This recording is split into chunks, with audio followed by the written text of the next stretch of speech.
What's up, everybody? My name is Nickerson. Thanks for coming back to my channel. Today we're going to be doing a brand new episode of old school racing games. I have chosen a classic from Nintendo 64, Extreme G Racing. This came out in the end of September in 1997. One of my top favorite old school racing games. Like Rush, like Jet Moto, this is in the top 5. Naturally, episode 3, right? This is a racing game where you're racing futuristic hyperbikes at speeds at over 350 miles an hour. And let me tell you, that is the main thing I like about this game.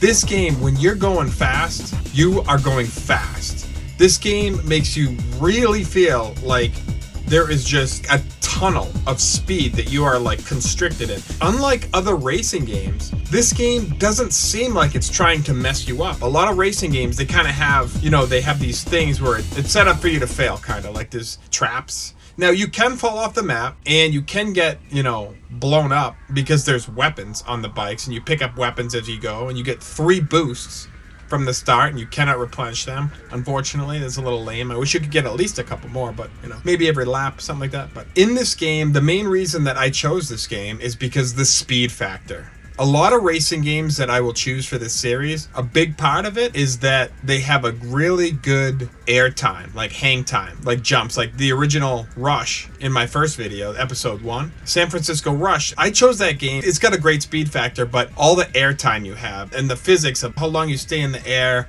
explosions, everything is so much fun. Classic racer. So this is one of the few old school racing games that I'm going to bring up and put in an episode that doesn't have a lot of hang time. There's a couple levels where you hit jumps. There's probably jumps in like every level, I think, but not so much hang time, which is fine. I might be getting ahead of myself with this, but this might be the fastest racer in this series. It definitely is so far. It might be the fastest racing game I've ever played. Might be getting a little ahead of myself there. I'm not sure. We'll go through a bunch, but this game is awesome. The speed factor is fun. You're racing futuristic hyperbikes through these mega metropolises in the future, and this is like the Earth is a wasteland and you're racing these remote bikes and they have weapons, speed, shields. There's this one weapon, it's really cool. It puts an electric force field both sides of you, so anyone who tries to pass you, it jams their radar and it jams their bike, so they have to slow down and sometimes they stop, sometimes they wipe out from it. And then you got these awesome 5-tier missiles. Like literally, you pick this up, this is kind of like a futuristic Mario Kart, only you're racing hyperbikes and battling at speeds over 350 miles an hour. It's a more intense Mario Kart. And it's not cheap like Mario Kart. If you're a big Mario Kart guy, you should know, or girl, excuse me, sorry girls. If you're a big Mario Kart person, you should know that if you're losing the first 2 laps of Super Mario Kart, they give you these crazy good items. You're getting gold mushrooms and you're getting blue shells nonstop. This is not forgiving like that. If you're losing the race, then you're losing the race. It's not Nintendo. It's not a family game. It's not going to make it up for you. Mario Kart, man, I get, they want to include everybody. They want to make it sort of like family fun. Anyone can win. It's not about skill. It's about fun. So if you're in last place, we're going to give you items to demolish your competition. Because we are Nintendo.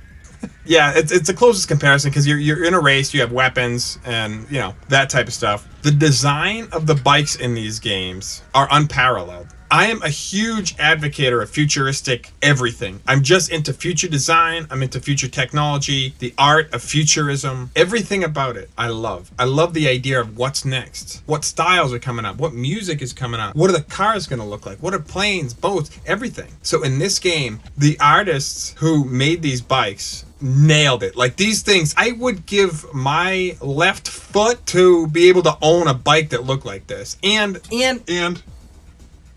have them be as fast as these bikes too, okay? So don't take my foot unless you got a sick ass bike. So I was debating doing Extreme G or Extreme G2. There's 4 of them, I believe. Extreme G, XG2, XG3, and then XGRA. I haven't actually played XG3, so doing this video, I'm gonna have to just go buy it on eBay after, because that's just definitely going to happen. I grew up with XG2. I'll be honest, I can't remember if I had the original Extreme G. I want to say I did, but I know I didn't play it as much as XG2. XG2 is awesome. But going back to playing Extreme G, the original, for this video, I might like it better than 2. I don't know. I'm gonna have to really play through a ton of both of them and figure that out. I'll mention it in an episode where I choose XG2. Honestly, I'll find out too, because I don't know until I go back and play XG2. XG2 was awesome for me because the nostalgia factor. I used to play that with my brother at my dad's house growing up with the N64. No internet, no phones, nothing, man. When you were playing a game, you were involved in the game. That was what you did. Even now, sometimes if I'm playing a game for a certain amount of time, I'm like, oh, I want to check my social media. It kind of kills it. I can't help it. You know, I'm not mad about it, but it's a totally different arena that we're in now for gaming. So yeah, I had to choose Extreme G for the Nintendo 64 for episode 3.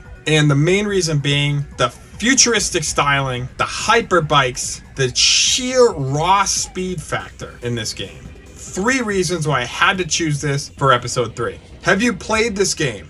Let me know if you played this game or if you know any games like this, because I'm always looking. Leave it in the comments. Make sure to let me know if you have played this game or if you know ones like it. Seriously, I want you to put it in the comments because I'm always looking for games like this. I seriously want to know. That's going to wrap it up for episode 3. I just wanted to thank you all for watching. Don't forget to like and subscribe, and we'll see you on the next Old School Racing Games. Thanks again. And there's just one more thing I wanted to add in. The only gripe I have about this game would be that it's pretty easy. And I did used to play it when I was a kid, but I don't think that my skills transferred. I think this is just an easy game because I play it on Extreme, which is the hardest level, and it's pretty damn easy to just come in first every time. I'm not a huge advocator of, oh, the game needs to be super hard to play it. Like, I don't care. It should be moderately difficult. It shouldn't be super easy, especially for a race game. I think it should have been a little bit more difficult, especially for the more extreme levels. But you know what? Overall, it's an awesome game. Just wanted to add that in there. Also, one more thing for you guys. Check this out. I actually found these online while I was searching for the Extreme G cover. Concept models done by artists after the bikes of this video game. I'm gonna let it play out to that. Enjoy these concept art and let me know what's your favorite old school racing game, and I'll see you on the next one. Thanks again.